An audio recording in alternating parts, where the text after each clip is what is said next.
The impacts of plastic waste polluting our planet are far-reaching and devastating. We'll be drowning in plastic unless we take action now.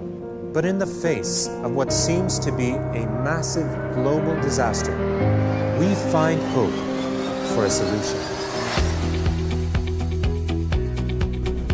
At the moment, we're traveling to the province of Saraburi, which is the gateway to the populous northeastern region of Thailand. There we're going to meet with the founders of the company SEPCO Industries. Sawadee krab. Sawadee krab. Good afternoon to you. Good afternoon, Dr. Mehta. Thank you so much for having us here today. How long has this really been going? When did this process actually begin? The pyrolysis system been with us for many years. The first generation 15 years ago with that one is still working. It's still working. It still works. It still make money for us. It's still making money. So yes, it's producing fuel right now. Of course, we produce the fuel, put into our car, send it to the farmer, send to the logistic company. I would like to introduce the Chief Engineer Officer, and he is the man behind all the success in here. Mr. Thawat Kulabut. He won the first gold medal for the innovation of this system. This is the first generation. So we use firewood to generate the heat for the system. We need the heat to melt the plastic to create the smoke, and then after that we take it out to distillation later on. So this is second generation, a little bit different because of that one we put it in the factory, and this one we put in the closed area here. We need to know there is the emission leaking out from the system or not. Basically to make it run cleaner. Cleaner, improving for the emission. So this is the third generation model. But this one we have 10,000 liters a day. So this is the first model that you expanded production to 10,000 liters 10,000 liters a day. This is what we call the last generation of the batch system. Put the 20 ton of the waste plastic in and then generate approximately 13,000, 15,000 liters of the diesel. So here we are at the POLYPETRON Gen 5, the final model of your system.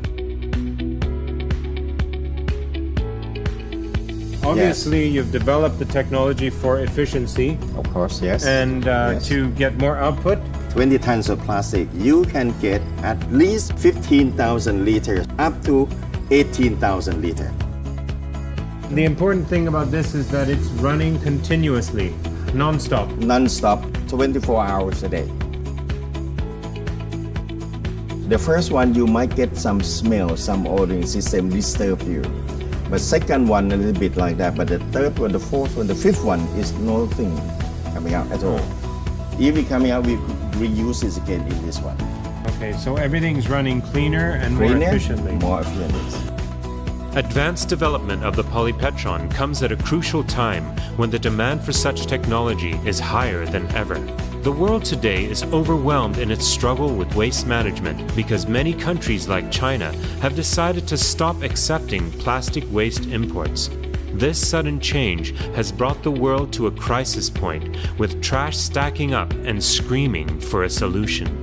Despite the increase in alternative energy, the demand for oil is going up, not down. Fuel consumption is expected to grow 25% from 2015 to 2040, fueling rising demand for renewable energy solutions.